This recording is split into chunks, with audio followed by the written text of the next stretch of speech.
Assalamu alaikum warahmatullah. Allahu Akbar. Allahu Akbar. Allahu Akbar. Allahu Akbar. Ashhadu an la ilaha illallah. Ashhadu an la ilaha illallah. Ashhadu anna Muhammadan Rasulullah. Ashhadu anna Muhammadan Rasulullah. Hayya ala salah. Hayya ala salah. Hayya ala falah. Hayya ala falah. Allahu Akbar. Allahu Akbar. La ilaha illallah.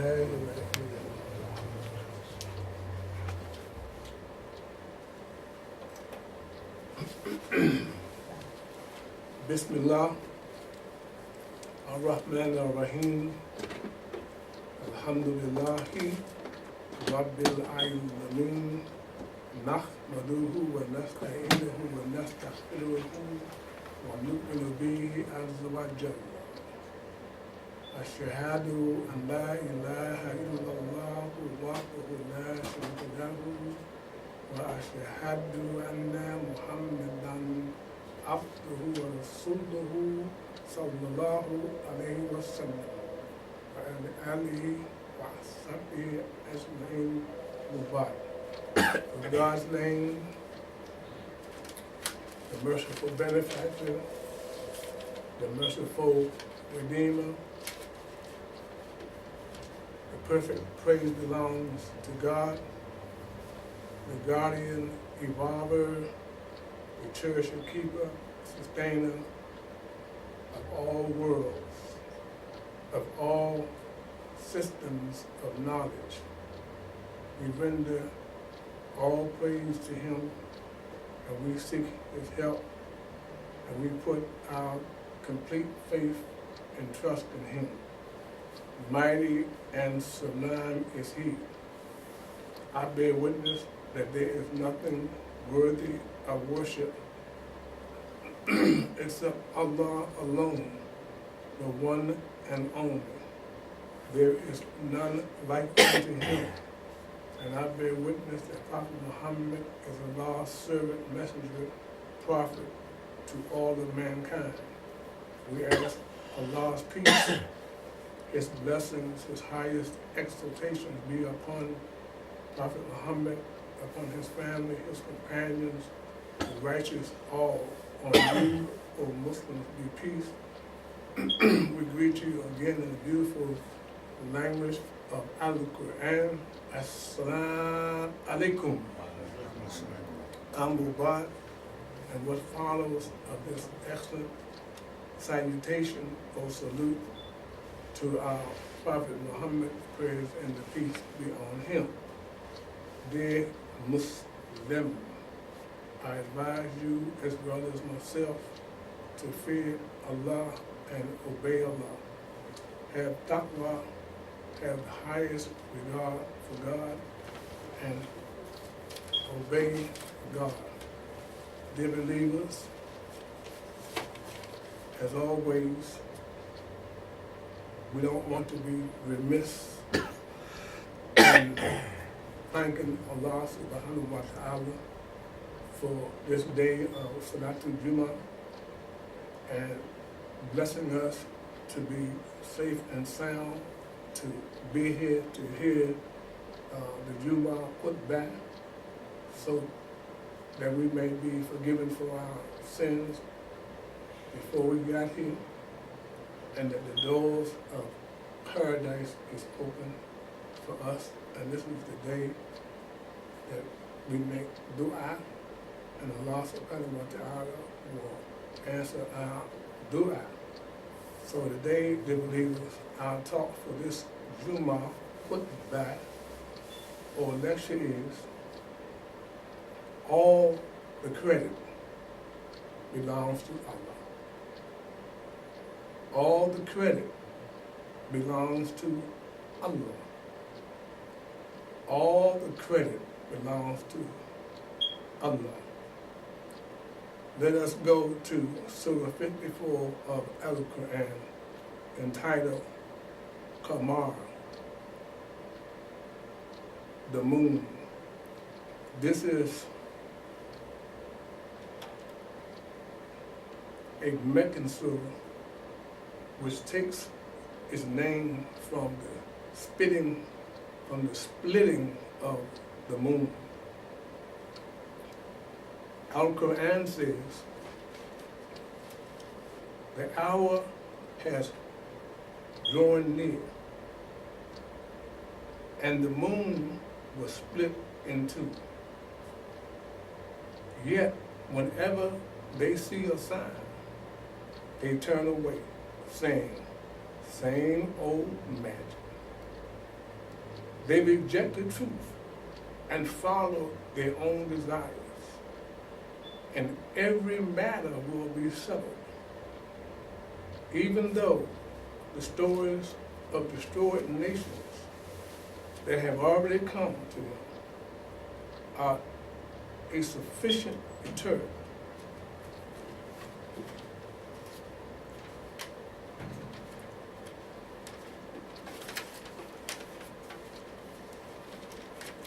This Quran is profound in wisdom, but warnings are of no benefit to them. So turn away from them, O Prophet, and wait for the day when the caller will summon them for something horrifying. With eyes downcast, they will come forth from the graves as if they were swarming locusts, rushing towards the caller. The disbelievers will cry, this is a difficult day. Before them, the people of Noah denied the truth and rejected our servant, calling him insane. And he was intimidated, so he cried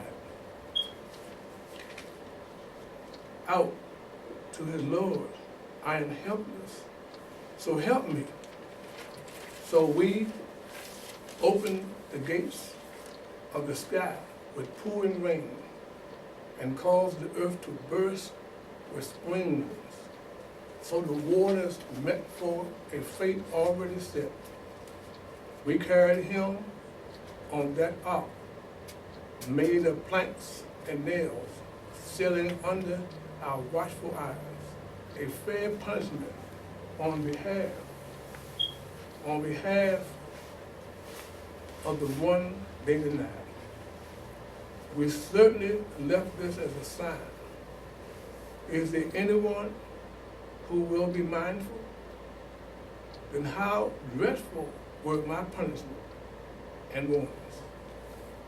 For sure, we sent against them trunks of uprooted palm trees.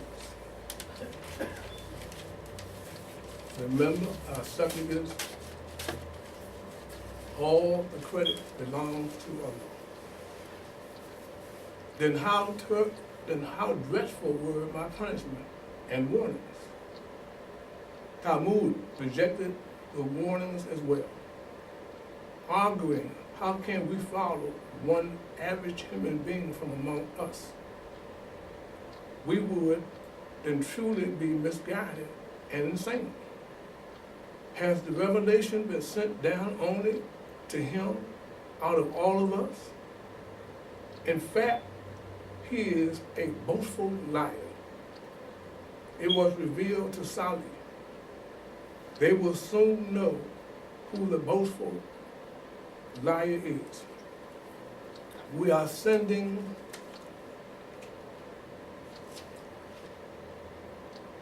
the she-camel as a test for them.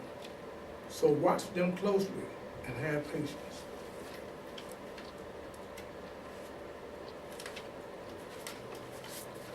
and tell them and her, he's taking a turn to drink every other day. But they roused a companion of theirs, so he dared to kill her. Then how dreadful were my punishment and warnings. For sure we sent against them only one mighty blast, leaving them like the twigs of a fence builders. And we have certainly made the Quran easy to remember. So is there anyone who will be mindful? The people of Lot also rejected the warnings. We unleashed upon them a storm of stones. As for the believers of Lot's family, we delivered them before dawn as a blessing from us. This is how we reward whoever gives thanks. We have already warned them of our crushing blow, but they disputed the warnings.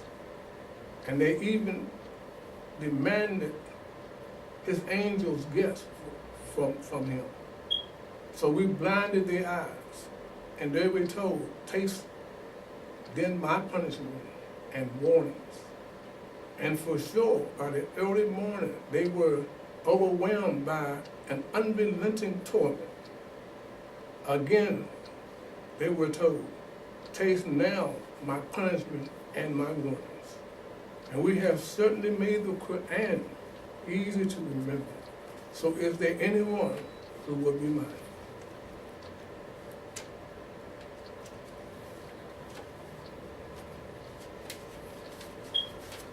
Now are you Meccan disbelieving? Now are you Meccan disbelievers superior to those restored peoples?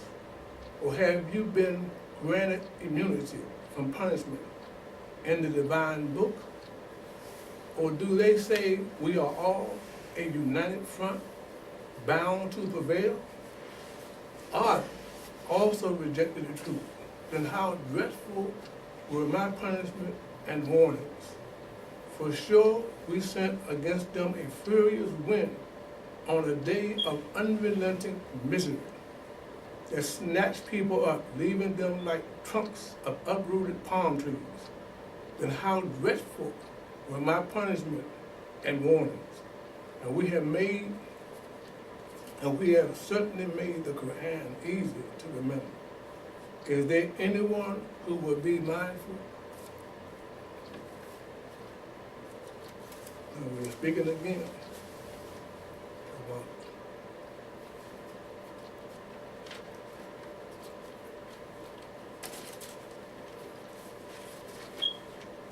and for sure the warnings also came to the people of Pharaoh, but they rejected all of our signs. So we seized them with the crushing grip of the mighty, of the mighty, most powerful. Sadaqallahu al-Azim, Allah the mighty has spoke the truth.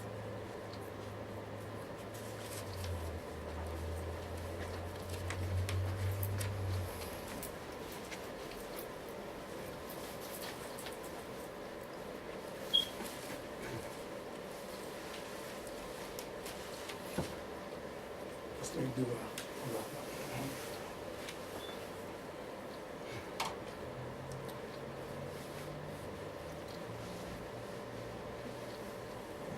Alhamdulillah, Rabbil Alameen.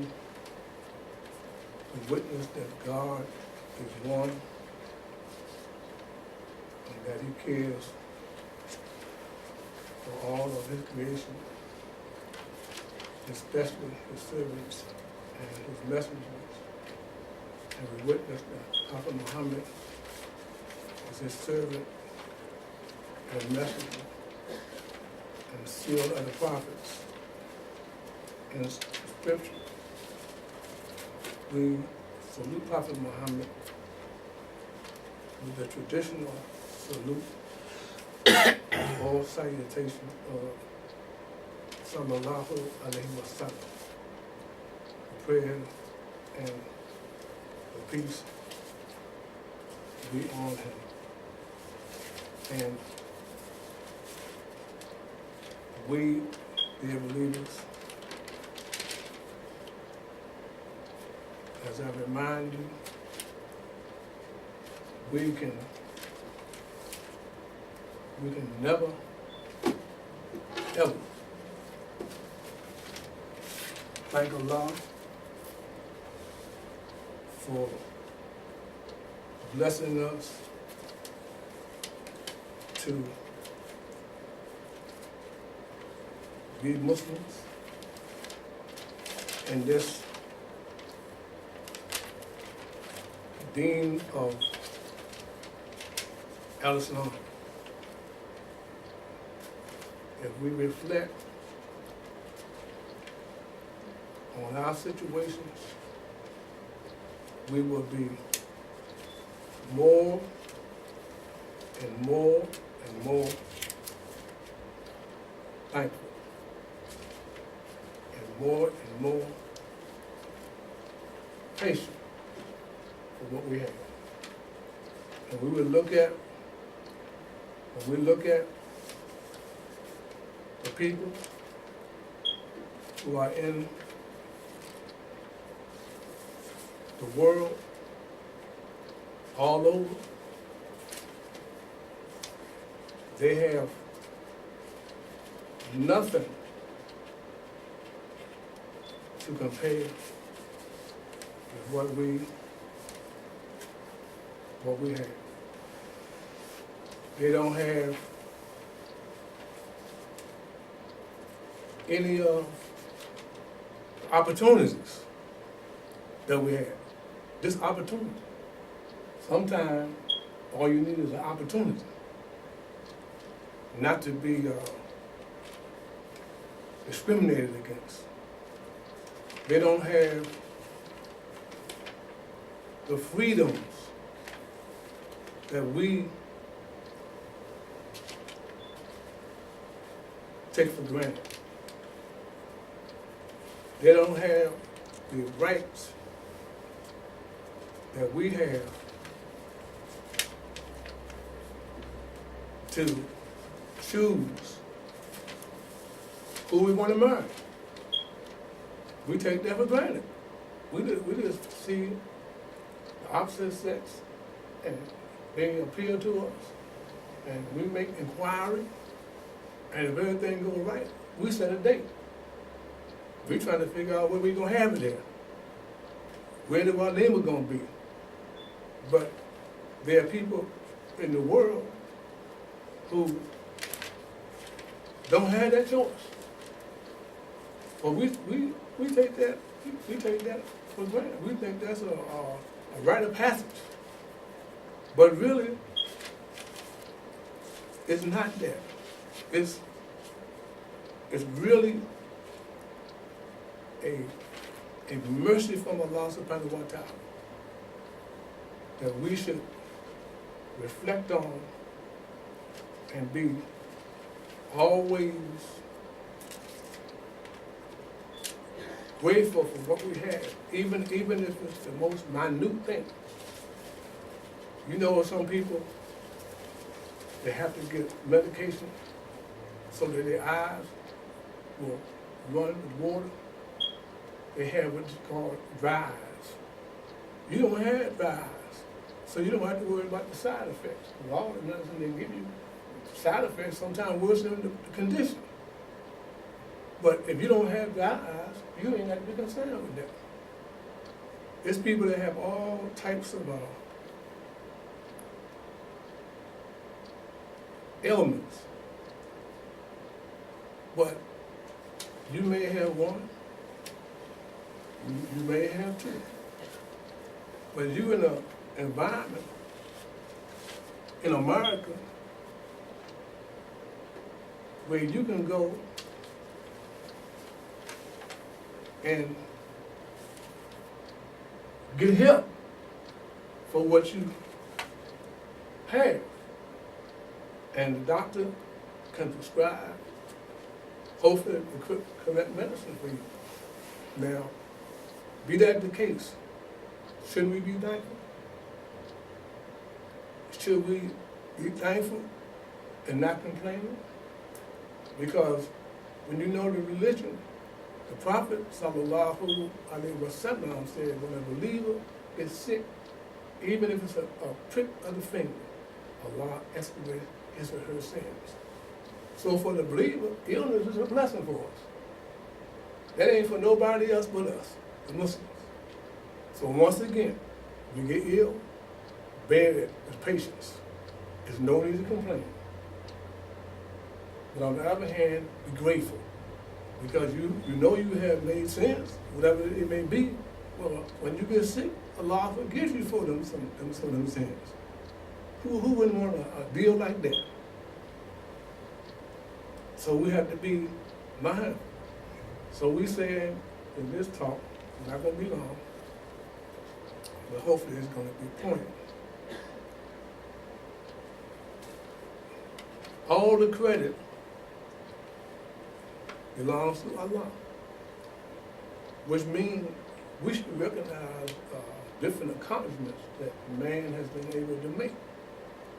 But realizing that he made these accomplishments only by the grace of Allah and that Allah has provided for him. See, Allah is Al-Khaliq. He is the creator. And he made the ability for us to be creators. But we can only create out of what he's already created. See, we can't make a tree. But we can make a house out of a tree, or make a shed, or a cabinet. But we can't make one of them spruces that go up 2,000 feet in the air, and the circumference bigger than all of us sitting in here. So whatever we use, whatever it is, our mind, our talents, our skills, all the credit goes to Allah. That's the message. Whatever we see, man is able to do these huge skyscrapers with elevators and glass and air conditioning and heat, etc., etc. Man could not do that without the materials that he has found in the earth. And he couldn't mine those materials and mold them and shape them into anything if Allah had not gave him intellect. Can't nobody do them things but us. An elephant can't build no skyscraper. An elephant look at you like, man, where's the trees for me to eat? I'm hungry. You show him some bricks. He said, this ain't my food. My food is trees and wood, you know. So everything, Allah has provided everything that he has created. And that's why he said in the Quran that he Rabbil Alamin, right? That he is the one who brings everything into existence and nourishes it and provides everything it needs for as long as it exists. Not Lord, Rabbil, Rabb, the one who takes care of everything. And what do I mean when I say everything? Even a cockroach provides everything the cockroach needs to survive. A bird, you know how industrious a bird is. They say the bird come out with an empty stomach in the morning and go back with a full stomach when he go back to his nest. How did he do that? He do that because the food he eats is provided, already provided for him to do that. You go out and take a note like I do and say, we need this, we we out of butter, we out of this. Let me go down to this store and that store to get the fix this like this. But the people that's selling it, they ain't providing nothing. They ain't providing the ingredients that they need, the milk from the cow, the eggs they do, all these things are provided by Allah subhanahu wa ta'ala. So consequently, the credit belongs to Allah. Anything we see from now technologically wise, IT, BBC, Skyping, no, it don't make no difference. All the communications could not happen if Allah subhanahu wa ta'ala hadn't quickened the mind of Adam, the intelligence that can do a number of things. But the wise ones, they go back and they realize that all the credit belongs to God. The surgeons, when they do a major operation, and God guides their hand and their mind so they can save a human being, the wise one says, oh, praise be to God. The arrogant ones say, it's because of my training in school that I'm able to do this and do that. But the wise ones, they know all the credit belongs to God. Because they know that regardless of what they do, Allah is the one who brings life into the world, and He's the one that takes it out. And can nobody delay it, and can nobody speed it up. And don't nobody know when a child is going to be born, and don't nobody know where and when and how they're going to die. See, Allah don't give them that, to let them know that all the credit belongs to Him. You can do but so much, sir, madam, but one day, your day going to be over. And we're going to see what your works are, but you ain't going to be here to talk about it. So you better use your time as wide as you can while you live, and send as many blessings as you can forward for your soul. Because one day, everything that you see around you, that you build up, you ain't going to be able to use it. Somebody else may get it and misuse it. I don't like them kind of dresses that she left here. Take that stuff to Goodwill. You got a lot of shoes, I don't like none of them shoes. And you bought all them shoes, $300, $400, $500, and they part of your wardrobe. But let a Negro get over to them. He'll walk on the back of them while you clean his fish. But you ain't gonna have nothing to do with that. So these people don't know that they're mounting up all this material stuff, all this material work. But guess what? It ain't gonna be no consequence to them unless they did things right. Unless they understand that all the credit belongs to God, it's going to be a yoke around their neck. That's why Warren Buffett and Bill Gates and all these people are the mayor, the former mayor of New York. That's why they give hundreds and hundreds of millions and billions of dollars. Because they know that they can't spend that money and that God has blessed them with that money. And so they pass that in a philanthropic way. They pass that money around. Because see, they wise, they know. And many of them have read the Quran. Many of them know the history of Muhammad the Prophet. They're not ignorant people. But Allah hadn't chosen them to be a Muslim or Muslim, but He chose them to be a philanthropist. To make money and come through them and help the people wherever they are, in Africa, whatever. Helped Bloomberg in New York. He just donated another $30 billion so that the people in New York don't have to, the people who go to that school, he went to whatever school, they don't have to compete to get a loan or nothing. Their scholarship is paid for. $30 billion, $30 billion. Now, that's a wise man. He knows his time is short on this world.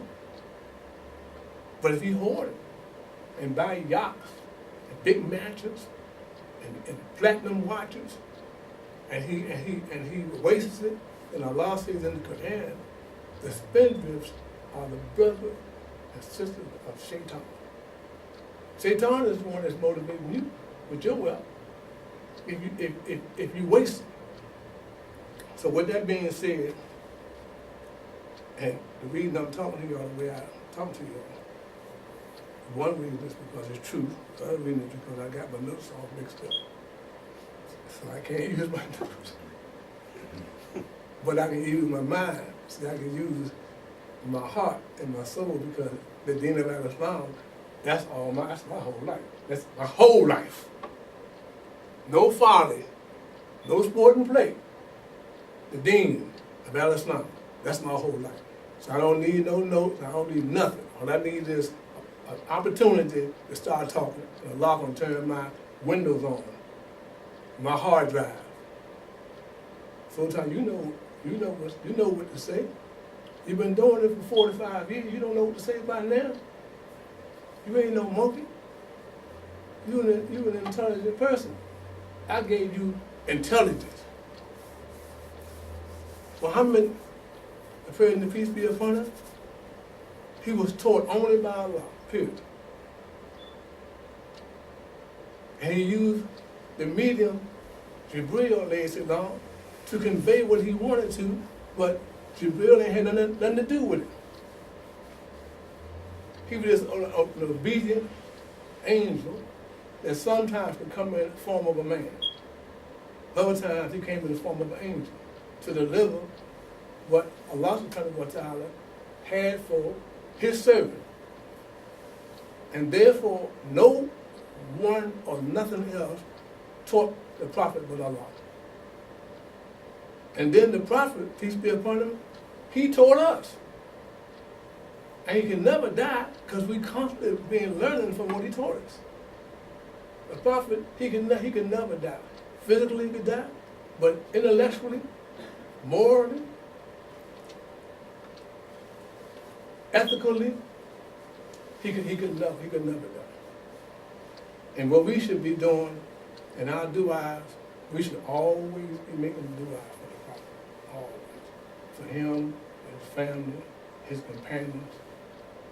And then he will receive that, and in turn, Allah will bless us with the same thing. Isn't that wonderful? And all the credit goes to Allah for everything that they did. And Al-Islam, as you know, show you the power of this deen of Al-Islam. It started, look, with a few people. And not only a few people, the deen started with one person, Muhammad. And then the second person was Lady Khadijah. And then Ali and Abu Bakr. Now why is that significant? Because now you got billions of people that are Muslims. Now where do you think the credit goes? It all goes to Allah. And every day people are accepting the deen. Whether you go out and do da'wah, whether you show your religion, or whether you talk about it, Allah subhanahu wa ta'ala do not need you to help him convert somebody in their soul. But now we have untold amount of Muslims because Allah revealed the power of the Quran so powerful that he delivered it to one man on his heart. Not on his intellect, on his heart. So you can't come into Al-Islam because you're smart. You got a PhD, you got a doctorate. No, you got to have a good heart. And Allah said, if he sees something good in your heart, and that's this figure speech that Allah don't, he said you do see. But when your heart is right, he said he opens your heart to Al-Islam. She won't accept the deen. Well, maybe her heart ain't right. Because Allah going to get a deen to whoever's heart is right. Whether they got a little bit of money or no money or whatever. If your heart is right, your heart, that part that pumps all of the blood all through your body. Now you know what happens if your heart ain't right, don't you, physically? Man, I just bought a brand new 2020, man, Mercedes, man, but my heart feels like hell, man. I'm sick as a dog, man. They got me on 7 million different drugs. You can't enjoy it. You can't enjoy it.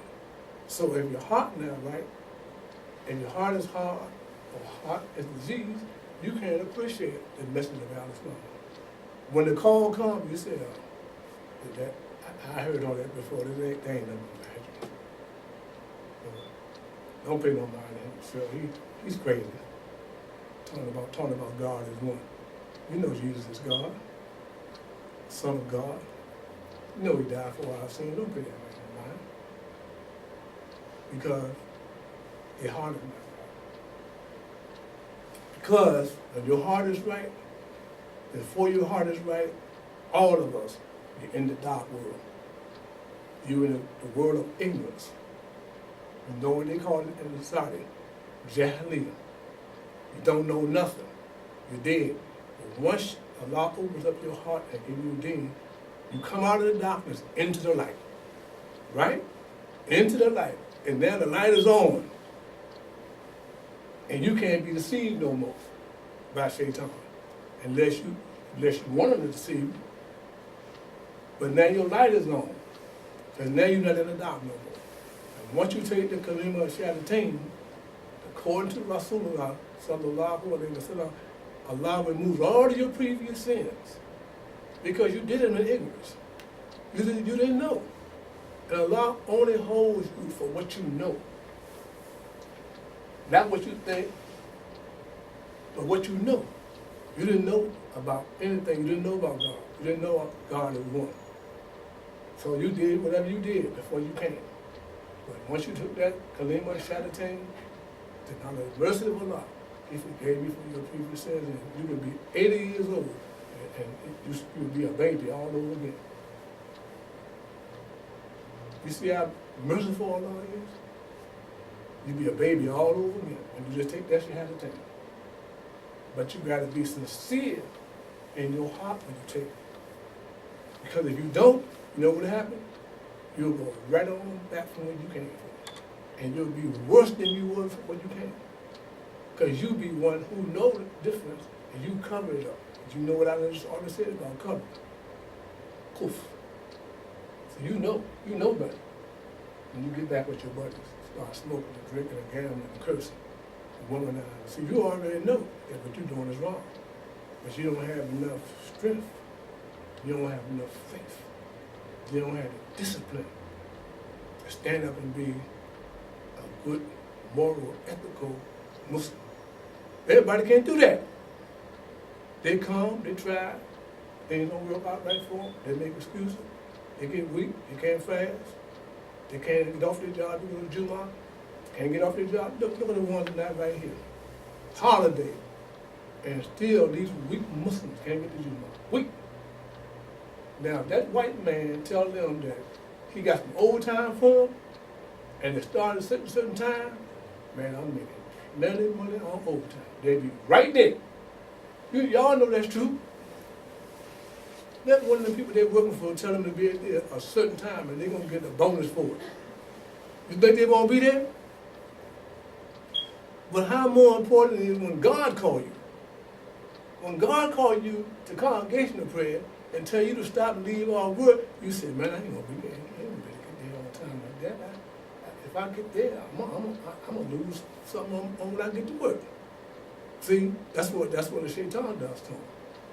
And so they can't consistently come to Jummah because they're weak Muslims, they're weak. And they got more faith in material things and their boss than they do in God. When all the credit should go to God. Now, I'm going to wrap up with this right here. I think y'all going to like this part right here.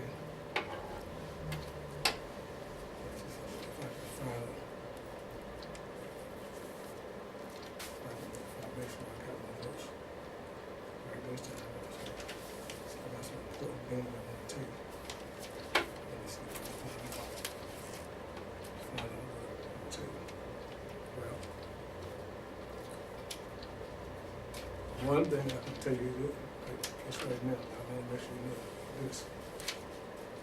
When we read the Quran, the ayah about the moon splitting, that term is called wahi.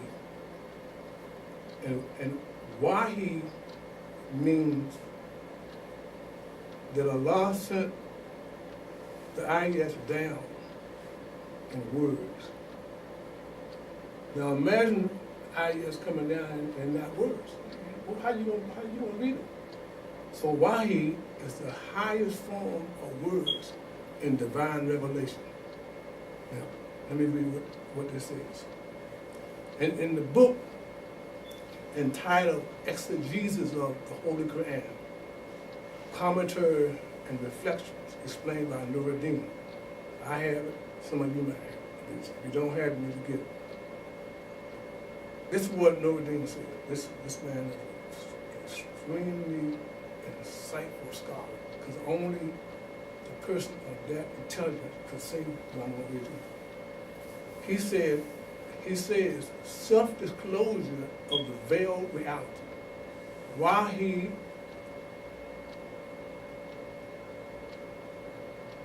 Kaham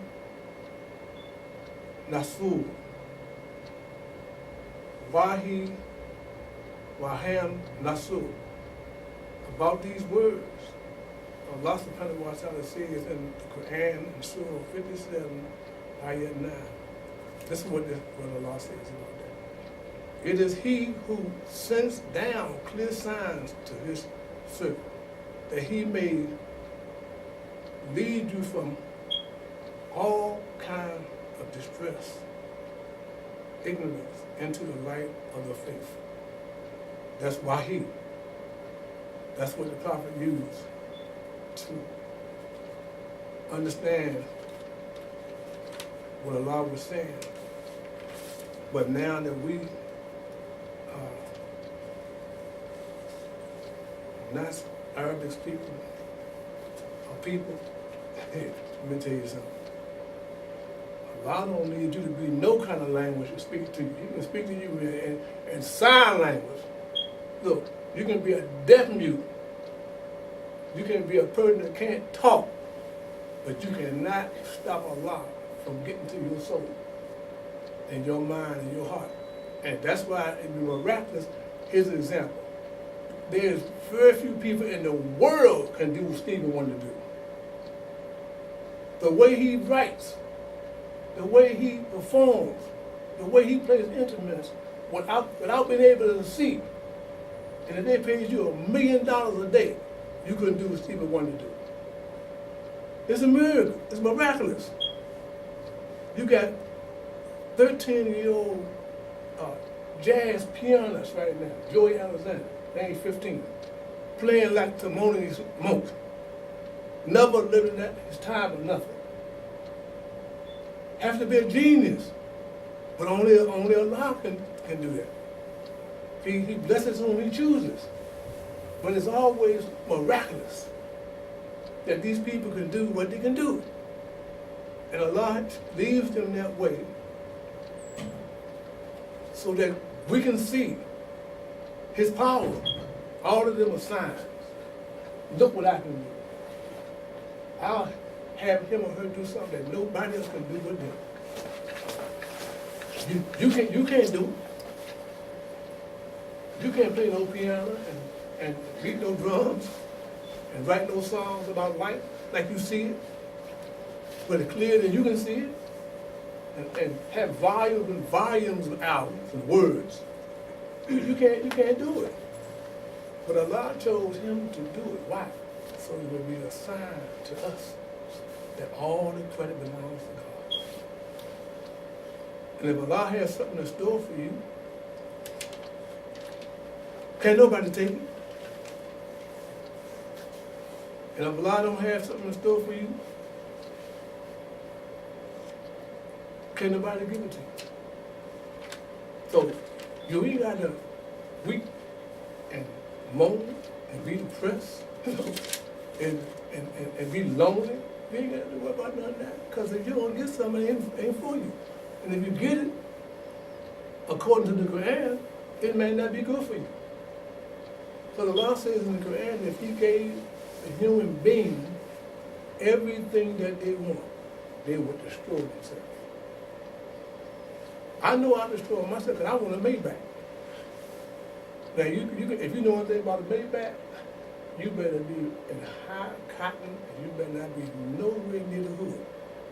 Because they're going to hijack you, and all of them going to jump inside of it just to see how I look in there. Because it's an extraordinary automobile, and it starts at $750,000 without the options. So I don't know on this social media, but that doesn't mean I don't want that. So you can want something but it's not good for you. You meet somebody, she's not for you, but you gotta be with her for 5, 10 years to figure out that from day one, she wasn't for you. But that's what you wanted though. And now that you're in the pot, now the pot is a whole, you're in the pot. You screaming, Lord, take me back to the days when I had nobody, but just me. But you asked for that. So we have to be careful that we don't ask for things besides what's good. And we say that do I? All our blessings with the good in this world, right? And the good in the next, and so on, so y'all know what it means, and save me from the fire. Save me from the burning passions inside of me. And if you're a man, you know you need to have your passions calm down out here in this society. More than women do. Men. But the prophet said he was afraid for his community that they would do 2 things. And they said, what prophet? He pointed to his mouth and his private parts. So them 2 things will be your updoing or your undoing. So we have to pray to Allah that He save us from the nard, from the passion, the uncontrolled passion. We can have passion now. You can have passion for art. You can have passion for being a horticulture. You can have passion to be a person that builds, construction man. You look back at the work you've done, you see it, you gutted it all out. Then you got brand new floors, you got brand new walls, you got brand new kitchen. You say, wow, man, look at this. That's fine. But you can't have passion to make something that ain't good, to sell somebody for a lot of money. Then you're corrupt. Like they say, most contractors are corrupt. Most attorneys are corrupt. Most lawyers are corrupt. Most doctors are corrupt because they do it for one thing, to fill their coffers up. Most preachers are corrupt. But the good ones, they do it because they know it's the right thing and they love God. Those are the good ones, but they're few. So we can have passion. So now I'm running down this real fast because I think we want to hear this. You know, sometimes some Muslims can believe in foolish things about our deen. Now it's not non-Muslim or African Americans I'm talking about, or Christians. I'm talking about people that say they're Muslims, and they can say some of the most foolish things about our deen. For instance, they say, as the fools say, listen to this, that Prophet Muhammad sallallahu alaihi wasallam was illiterate. They say he was illiterate, dumb, couldn't read or write.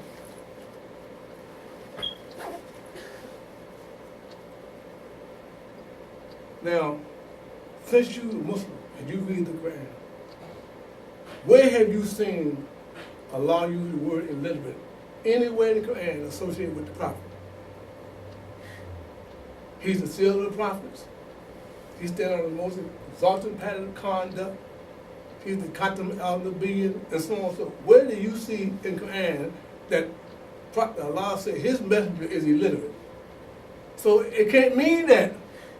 Where do you see where the prophet used the word illiterate, saying that any of his companions, etc., was dumb? Where do you see that at? Nowhere. The enemies of Al-Islam have introduced this kind of language. And these foolish Muslims, they adhere to it. Why? Because they don't study the religion. Now,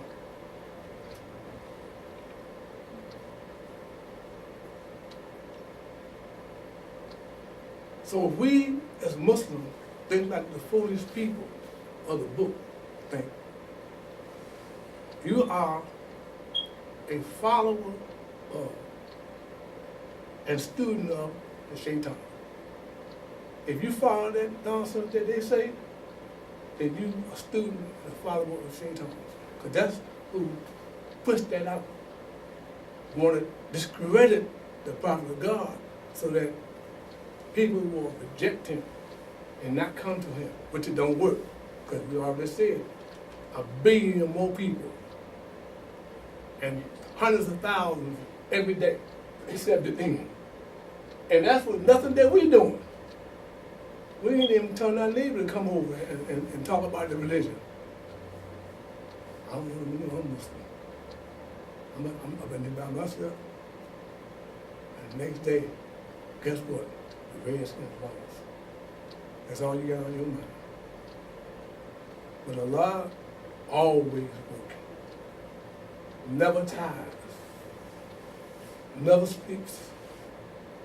Never slumbers. Never eats, never needs anything from anybody or anything. Because all the credit belongs to God. Now, this last point is going to be finished. I think I did okay without my original notes. So they say, when you listen to them, that the prophet was illiterate. So this is what you as a Muslim need to understand and put it into real plain language for you. What Allah does refer to his messenger is he is the unlettered messenger. Correct? He's the unlettered messenger. I'm unlettered. I went to the 9th grade. I don't have no high school diploma, unlettered. I don't have no bachelor's degree, unlettered. I don't have no master's degree, unlettered. I don't have no PhD, unlettered. But if I had those things, I would be lettered. I would have the correct grammar and knowledge of academics, etc. But I don't have none of them things. Why? Because I didn't apply myself to it. It wasn't made available to me. I don't know it. So I must make, ain't no sense me fooling myself. So what they got to do with the prophet being unlettered? Before the Quran was revealed, no one in Saudi Arabia had any knowledge of the previous scriptures. They knew nothing about the Torah. They knew nothing about the gospel. They knew nothing about the scrolls of Abraham. They was heathen, savage. They had no knowledge of that. Prophet Muhammad, before he became the prophet and got revelation, he had no knowledge of the previous scriptures, i.e. he was unlettered. But once Allah revealed to him, Iqra bismi rabbika alladhi khalaq. Read. Then the intellectual light came on. And then, and even before that, he was the most learned man in the whole world. How you gonna say he was the most learned man in the whole world? I'm gonna prove it to you. Khadijah, Lady Khadijah, God is pleased with her. Wasn't she a successful businesswoman? Way before you and I thought about business, 1,500 years ago, in the rough terrain among unliterate people, Lady Khadijah was a successful businesswoman. So don't tell me women can't be successful. Don't come tell me they can't be CEOs. They can be this as high in business as you can be in if they apply themselves. Khadijah didn't get distracted. So now she's a businesswoman, and she had a person that she was sending with her slave to go to Syria. And they would make money. But the person that she had, he died. And when he died, it left a financial void in Khadijah's income. So the slave, he knew about Muhammad. Muhammad wasn't the prophet of God. He said, I know someone that you can send with me to Syria to help me sell and speeding up real fast. Muhammad went with him to Syria and came back. The earnings was much higher than they ever been. And the first lady said, you should see how Muhammad said. You should see his personality. You should see how he makes deals. Now, Khadijah was smart too. She said, send a note to him and tell him I want to marry him. 25 years older than him. And y'all talking about you can't find a husband. You can't find a wife. Here's a woman 25 years older than the person that she opposing to. Meaning, sister, you ain't got to wait for no brother to ask you nothing. You can step right to him. That's it. What it is, I'm trying to find me a husband, and I've been observing you, and I've asked about you, and everything I get is high marks. I'm trying to get married. And if he's smart, he'll see you a believer and say, let's get a license, let's go sit in front of the imam, and let's get this done. So, this is what happened. She asked, she proposed. She sent a proposal and told Muhammad, who wasn't the messenger of God, he wasn't the messenger of God until 15 years after that. 15 years. He was just Muhammad ibn Abdullah. But he was so, his character was so tremendous. So he accepted her proposal, which you all know. Now this is the question, and I'm gonna finish with this. How many of you don't have to speak, but just raise your hand. How many of you are in business? Just raise your hand. Okay, I got it. Majority here in business. Now I'm gonna ask you a real rhetorical, profound question. Which one of us will hire a dummy to run or manage our business? And the reason why Khadijah hired Muhammad, because she saw how wise this man was. He had no problem counting money, paying money back, communicating what the deal's gonna be, etc. But he was unlettered because he did not have previous scripture until the Quran came down. Had nothing to do with him being illiterate. That's the fundamentalists and the anti-Islamic people and the devils and the jinns. They put that propaganda out there so they trip you up. And trip the people that don't know up. You gonna follow a dumb man like Muhammad was dumb. How are you gonna be dumb when he is the messenger and the final prophet to all of humanity, a messenger to all the world? You think Allah would choose somebody like that to be his servant? No, he prepared Muhammad. And he didn't want Muhammad exposed to none of the incorrect scriptures, because they weren't corrected until the Quran came, right? This is not a new book. This is a continuation of the previous books that came before in its corrected form. So God said, "Dalika kitabu la rayba fi hudam hakim." There's no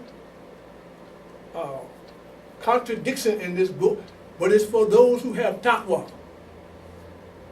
Those who regard me. If you don't have regard for me, you ain't gonna get this book. Let's make dua. ربنا آتنا في الدنيا حسنة وفي الآخرة حسنة وقنا عذاب النار سبحان ربك رب العزة عما يصفون وسلام على المرسلين والحمد لله رب العالمين وقيمة الصلاة.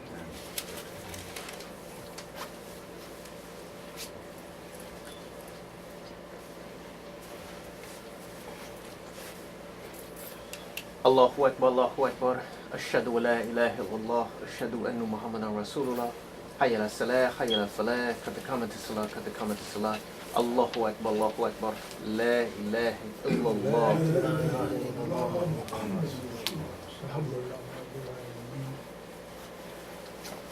And this for a note for us as a point of learning, a specific reason why the karma is called. It's not like the event. The karma is to gather us. But we don't get up until we hear say karma to salah. Because that means that's when we stand and we say, oh Lord, keep this prayer safe and secure forever. See, we don't just, see, it's the reason what we do. We don't just get up. We want to get up. We wait till he says, come to Salah. The prayer is ready. And we say, oh Lord, keep this prayer safe and secure forever. Got it? I'm going to pray. And no long admin we not in church. Admin. Oh God, please accept our prayer. No admin. We don't do hymns. We got need a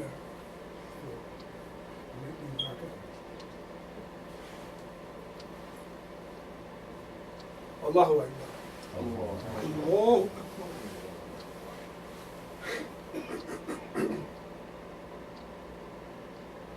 Bismillah ar-Rahman ar-Rahim. Alhamdulillah. Ar-Rahman ar-Rahim. Malik.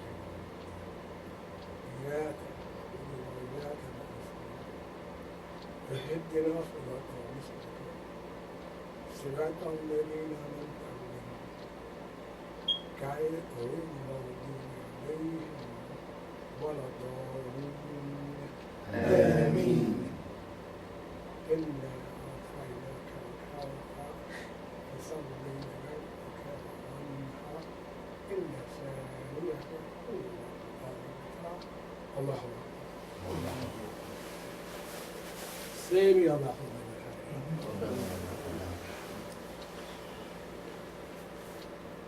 Allahu Akbar.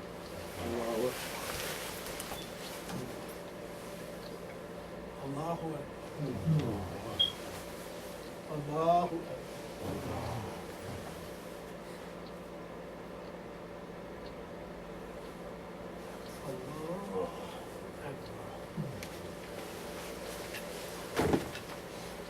Bismillah ar-Rahman ar-Rahim. Ar-Rahman ar-Rahim.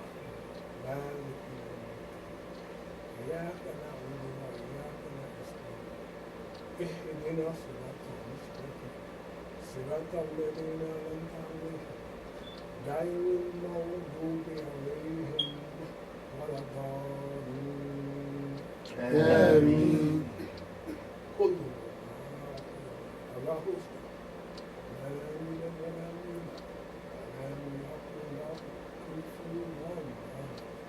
Allah. Say me Allah. Allah. Akbar. Allahu Akbar. Allahu Akbar.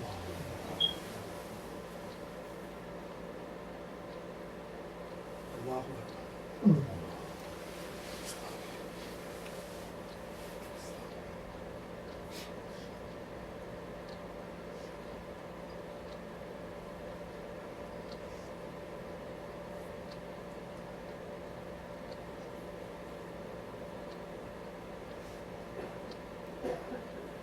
Assalamu alaikum wa rahmatullah. Assalamu alaikum wa rahmatullah. Assalamu alaikum wa rahmatullah. Assalamu alaikum wa rahmatullah. I have one question for you, one announcement for you, sisters and brothers. Next week, and we hope you can attend and be on time. Our speaker for the Salatul Jummah will be Imam Muhammad. Imam Muhammad Abdullah from Ali Council, so he'll be with us next week. I hope you all can attend and be on time, please. Thank you.